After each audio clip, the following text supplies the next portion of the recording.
present Arthur Lowe, John Le Mesurier, and Clive Dunn in Dad's Army.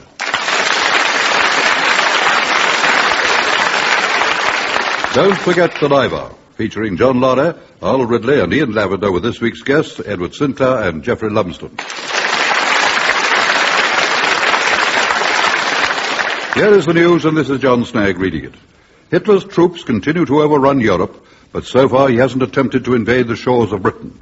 However, the threat is always present, and Home Guard units throughout the country are encouraged to keep on their toes by the use of various mock exercises. At the church hall in Warmington-on-Sea, Captain Mannering is addressing his platoon. Right, men, now pay attention. I want to devote the rest of this evening's parade to talking about the big exercise next Sunday. Excuse me, Mr. Mannering. Miss Pike, what is it? You said last night that we weren't to talk about it. I meant to anyone outside our own ranks. Oh, see. Mr. Speak, sir. Miss Jones.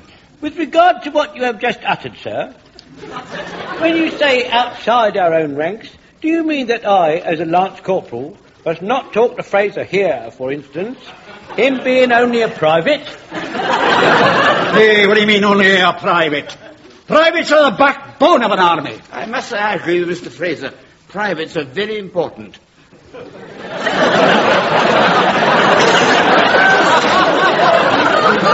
course they are, Mr. Godfrey, of course they are. I mean, if the army didn't have any privates, there'd be no one for the NCOs to shout at. All right, men. Oh, now what? Oh, it's you, Verger. What are you doing here? I've got to do the dusting. It's overdue. I'm trying to hold a parade. I can't help that. Cleanliness is next to godliness, you know. Oh, very well. But I don't want any noise. Don't worry. I'm a very quiet duster. Now, pay attention, men. As I was about to say, this exercise next Sunday is without doubt the most difficult we have ever had to tackle. Can you all see this diagram which I've drawn on the blackboard? Good, now listen carefully. This box I've drawn, here, represents the watermill which Captain Square and the Eastgate platoon will be holding. Now, the watermill couldn't be in a worse position so far as we, the attacking force, are concerned. You'll observe that it stands right in the middle of open ground.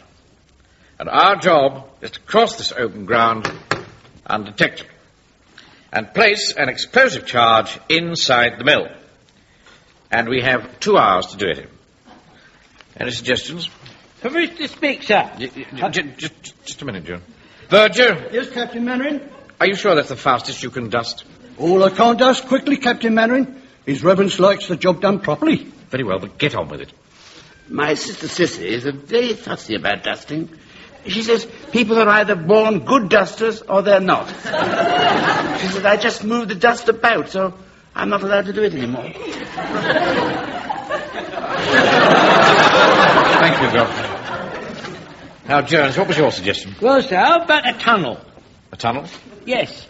You see that old wall about 50 yards away from the mill to the north? Yes, what about it? Well, sir, if we all get down behind that wall and then dig a big hole downwards, then, when we are nice and deep downwards, all of a sudden we start to dig sideways. And when we've gone far enough, we tunnel upwards. And we should be inside the watermill. Aye, or in Australia. Jones, I think you're getting into the realms of fantasy now. There he goes again, Mr. Godfrey, with his realms of fantasy. I don't know why I bother. Mind you, he's playing with fire now. I'm in charge of his meat. Stop mumbling, Jones. Now, are there any more suggestions? No? Well then, let us try and take some examples from history. Now, who's got the first historical example? What about King Alfred burning his cakes? What bearing has that on our problem, Pike? I don't know. Said you wanted some examples from history.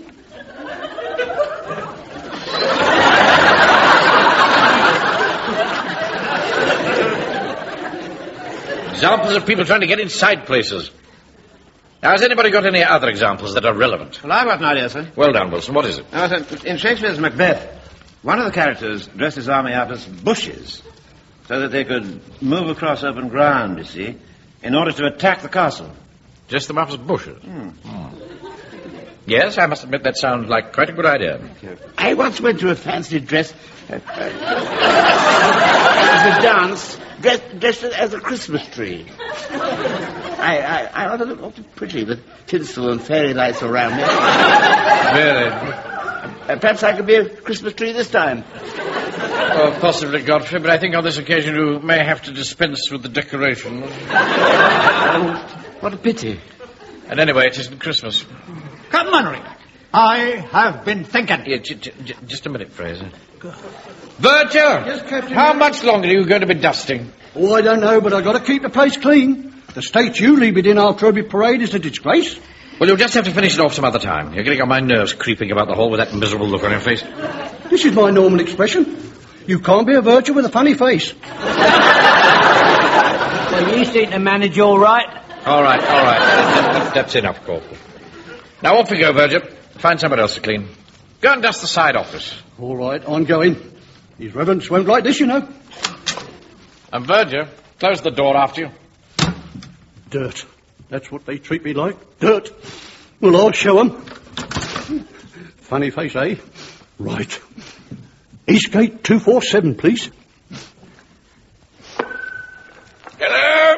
Eastgate 247. Is that you, Captain Square? Yes? Who's that? It's me, the Verger. I've been doing a bit of dusting, like you suggested. Oh, good. Any news? Yes, sir. I found out how they're going to get into the mill. Really? How? They're going to dress up as bushes and creep across the open ground. By Jove! That old trick, eh? Mane wearing must be slipping. Thanks for your help. Oh, it's a pleasure, sir.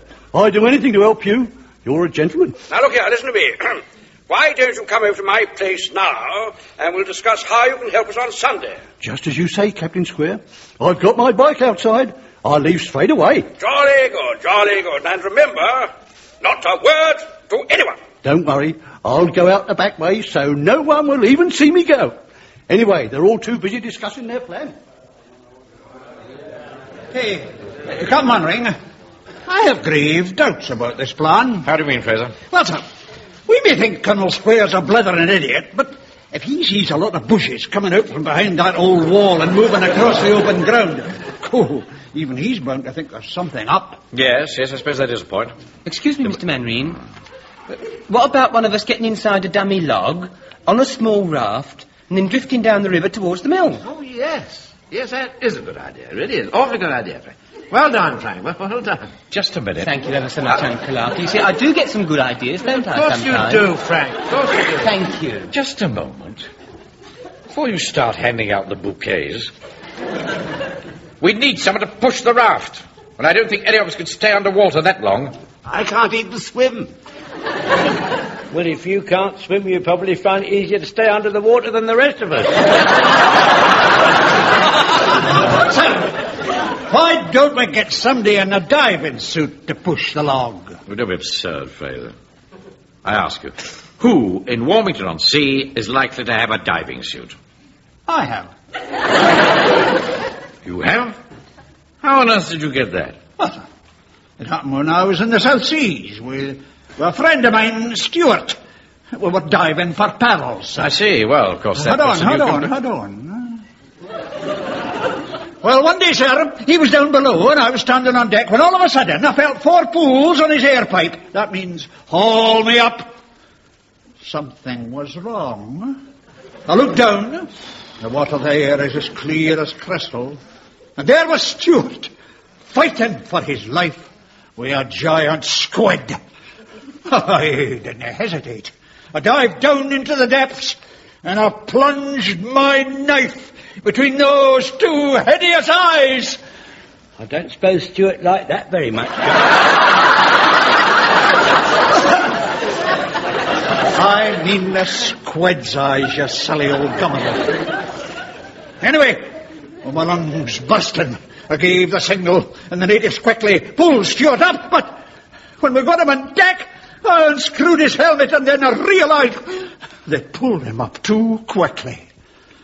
He was dying from the dreaded bends. He gazed up at me and he says, "Jock, look after my dear old mother." See that she gets all my possessions. Well, he only had his diving suit and it wasn't any use to her, so I gave her 10 bob and kept it. But every time after that, whenever I went down in that helmet, I could hear that poor fella's voice crying, "Help! Help!"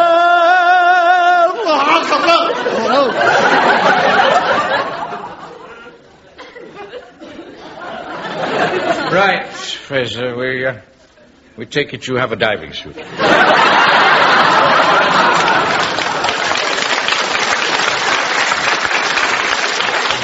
Prisoner speaks up. I will have a word with the vicar about borrowing the log from Babes in the Wood. Oh, I don't think the vicar's too keen on our borrowing his pantomime props, Jones. Oh, don't you worry, sir. He's registered with me for meat. He'd do anything for a bit of kidney. I'll get the log, providing I go in it, of course. Oh, very well, Jones. Yes, you can go inside the log. You think that's wise, sir? Oh, we'll be all right. It's enthusiasm that counts on these exercises. Anyway, he's got the vicar's kidney. Right, men. Now, we'll parade here tomorrow night, as usual, and we'll have a full rehearsal of the plan. That's all. Dismiss.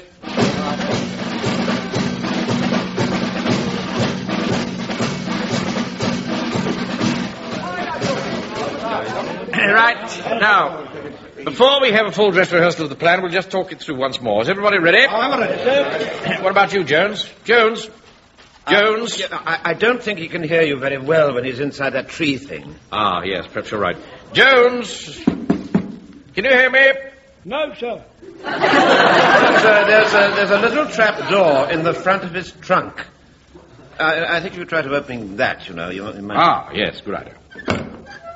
Good evening, sir. I was just saying, we shall shortly be having a full dress rehearsal. We're using an old pram as the raft. If you don't mind me interjecting, sir, I don't think an old pram will float. We won't have to. We're still on dry land at the moment. Oh, well, that's all right, then. Pike, have you got Fraser into his diving suit yet? Yes, Mr. Mandarin, but we've left the face piece out of the helmet for the moment so that he can hear you. That's remarkably clever of you, Pike.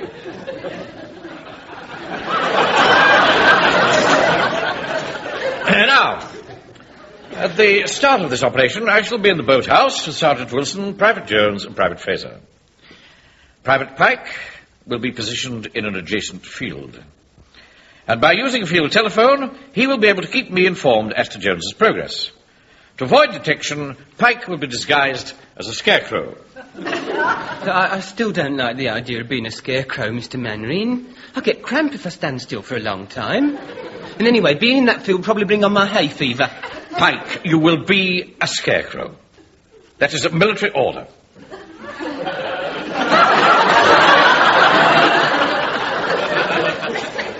Are we all clear so far? Good. Now, at 0 hour, with Sergeant Wilson manning the pump for Fraser's air supply, Fraser will push Jones, dressed as a log, from the inside of the boathouse out into the river. Then, keeping under the water, he will guide the log downriver until it is alongside the agreed point on the bank. What do you do then, Fraser? As soon as I get it there, I give one pull on my lifeline. As soon as Fraser pulls his lifeline, I shall ring Private Pike on the field telephone. What happens, Pike? The bell rings. Yes, I see. Well, when I hear from you, I have to give one warble on my warbler, and that's the signal to start the diversion. Good. Godfrey? Yes, sir? Haven't you been paying attention? I'm so sorry, Captain Marin. They kept me waiting about the clinic rather a long time today, and I'm afraid I'm a little tired. I see. Well, we've got to the point where you put your diversion into practice. Is that all right? Oh yes, of course. I'd love to. Yeah.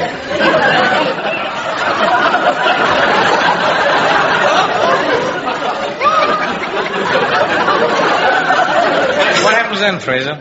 Well, sir, while the diversion is attracting the attentions of the defender of the mill, I quickly tip Jones, dressed in the log, onto the bank. Then I make my way underwater back to the boathouse. And while Private Godfrey is creating his diversion, I start making my way towards the mill. Excellent. Now, is everybody quite clear so far? All right, yes, all right. Good, good. As soon as Jones has divested himself of the trunk... Excuse me, sir. Yeah? It took 3 of us to get Jones into the trunk. Do you think he'll be able to divest himself unaided? That's a good point. Oh, have no fear, sir. I shall be able to divest myself when the time is nicer. Let me divest myself, sir. I've done a lot of divesting in my time. I've done a terrific lot of divesting. All right, very well. Anyway, you then climb up the maintenance ladder, which is attached to the side of the mill, and toss the bomb through the little window at the back, which, as we saw in the diagram, is about 20 feet up and directly above the water wheel. Captain Mannering, what are we going to use for the bomb? Good question, Fraser. We shall be using an old alarm clock, kindly provided by Mrs. Pike. Right, now let's have a rehearsal. Right, sir. Sam Wilson, get the men to load Jones onto the the raft, and take Fraser into the office. Very well, sir. Now, we'll imagine the river runs down the centre of the hall. 50 yards downriver from the mill is the boathouse, represented by my office. Right? Now, I'm going into the boathouse. You all right, Fraser? I am, sir. I'm ready when you are. Well, Jones is on the pram, sir. Good.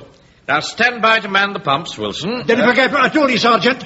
Keep up a nice, steady pressure. Yes, all right. I'll do my best. All right, now I'm going to screw the face piece into your helmet now, Fraser. Thank you, sir. Right. Stop pumping, Wilson. Right, sir. Godfrey, take up your diversion position. Excuse me, Mr. Mannering. Could you tell me where my field is? Oh, use your imagination, boy. Let's go and stand somewhere between the fire bucket and the harmonium. Yes, Mr. Mannering. Trickle, trickle, trickle, trickle, trickle, trickle. What's that? That's the water lapping against the log. Oh, yeah. Very good. Fraser has now submerged and is pushing Jones on the pram, on the raft, out under the boathouse doors into the open river. Trickle, trickle, trickle, trickle. Keep pumping, Wilson. I'm doing my best, sir. It's really awfully hard work. I suppose you wouldn't care to assist me. Certainly not. We all have our allotted task. Yours is to work Fraser's pump. Mine is to stand by the field telephone. All perfectly fair. Yes, of course, sir. Trickle, trickle, trickle, trickle, trickle. Ah, Fraser's just given one pull on his lifeline. That means he's arrived alongside the agreed spot on the bank. Pike! Yes, Mr. Mannering? I'm ringing you on the field telephone. Get Godfrey to start the diversion. Right you are, Mr. Mannering. Mr. Mannering! Yes, what is it? I'm warbling, Mr. Mannering, but Mr. Godfrey isn't diverting. Why not? He's not here. Keep pumping, Wilson. Now, Pike, come here. Sir? Was Godfrey in position when we started? Oh, yes, Mr. Mannering, but when I turned round just now, he'd gone. Oh, just a minute. Oh, he's coming back, look. Godfrey? Where have you been? I'm sorry, Mr. Manning. I'm afraid I had to pop outside for a moment. Why didn't you make yourself comfortable before we started? I was all right then. I think it was hearing Mr. Jones go trickle, trickle, trickle.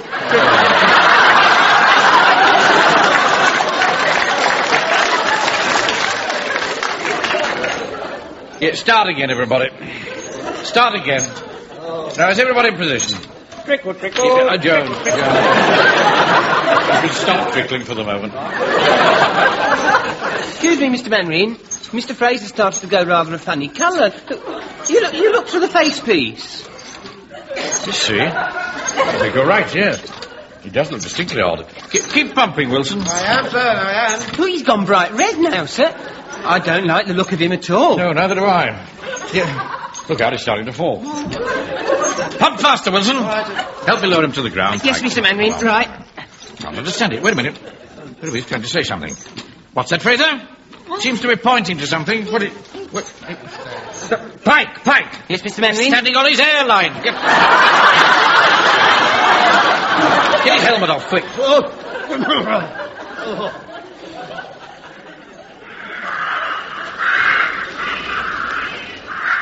Any sign of Mainwaring's mob, Sergeant? Not yet, Captain Square.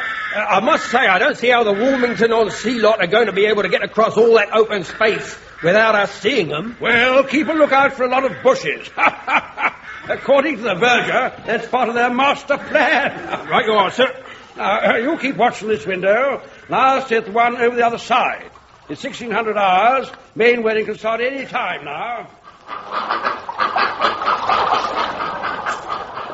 Well, this is it, Wilson. Time we got underway. Yes, sir, I'm sure Jones and Fraser would like to start. Can't be very comfortable for them dressed like that. Well, I'll just go and wish them luck. Good luck, Jones. Off we go. Thank you very much, sir. Right, Wilson, stand by the pump. All right, then. Good luck, Fraser. Please, sir. As soon as you've got your face mask screwed in, you can start pushing Jones out under the boathouse doors into the main river. All right? Aye. All right, here we go, then. Stop pumping, Wilson. There they go. If this little ruse works, it'll be one in the eye for Captain Square. Yes, sir. Anything happening, Sergeant? No, sir. I think I'll just ring the verger on the field telephone and see if he's okay. Do you think he's reliable, sir? Well, of course he is. He's my fifth column. I've got him posted in the churchyard. He can see everything from there. Hello? Verger here? Captain Square here. Have they started yet? Not yet. They're still waiting for the bride. She's late. What on earth are you talking about, man? Young Mary Winters. She's getting married this afternoon. I don't want to know about Miss Winter's nuptials. Is there any sign of Mainwaring's men? No, but I've got a pair of binoculars here and I've got my eyes peeled. Good, good. They must be up to something by now. Really is awfully difficult, sir, this pumping business. Don't worry, Wilson. Fraser and Jones must be nearly there now. Anyway, the exercise is doing good. Yeah, but, you know, I can't help wondering, though. Just a minute. That's it. One pull on the lifeline. Now, there, Wilson. I'll just get Pike on the phone. Hello. Scarecrow speaking. Pike. Fraser's arrived at the riverbank. Give Godfrey the signal for the diversion. Very well, Mr. Mandarin.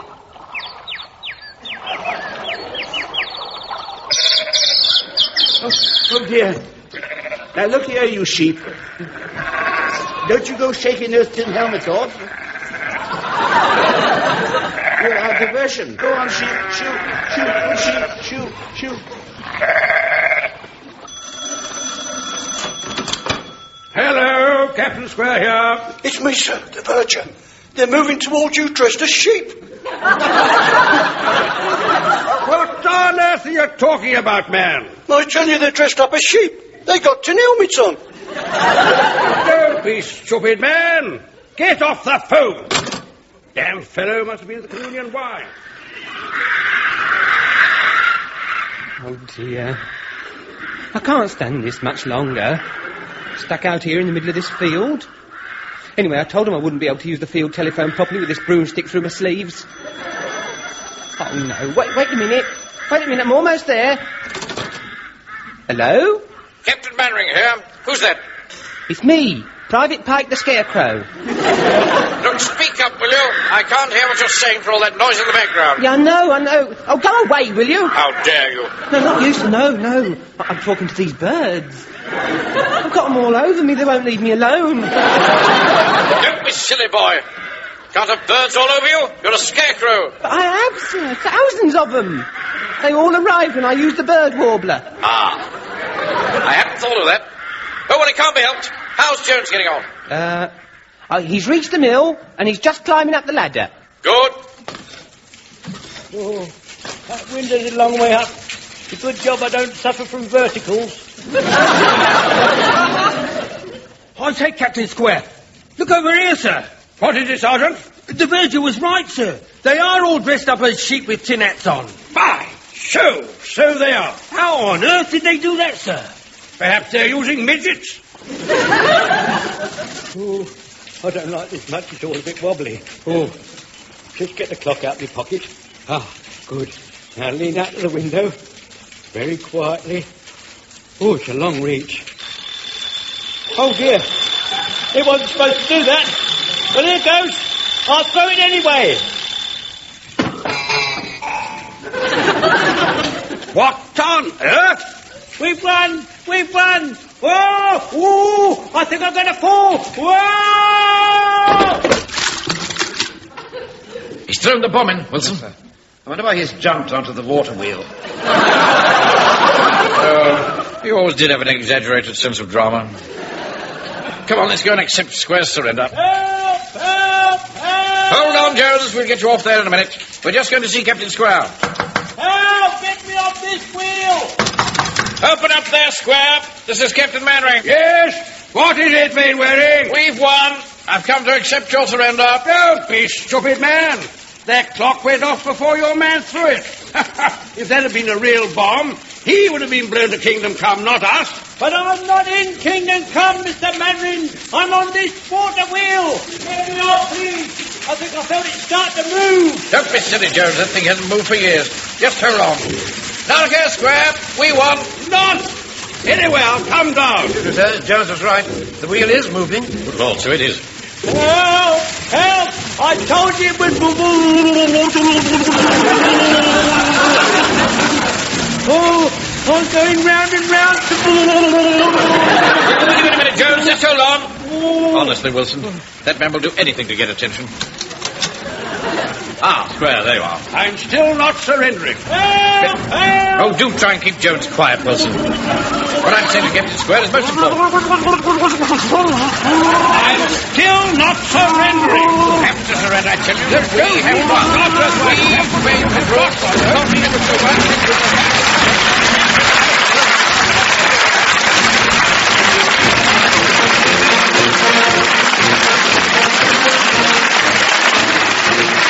That episode of Dad's Army, based on the original television series by Jimmy Perry and David Croft. You heard Arthur Lowe as Captain Mannering, John LeMessurier Sergeant Wilson, Clive Dunn, Corporal Jones, John Lorry Private Fraser, Arnold Ridley Private Godfrey, Ian Lavender Private Pike, Edward Sinclair the Verger, Geoffrey Lumston Captain Square, and Norman Ettlinger as the Sergeant. Don't Forget the Diver was adapted for radio by Harold Snowd and Michael Knowles and produced by John Dias.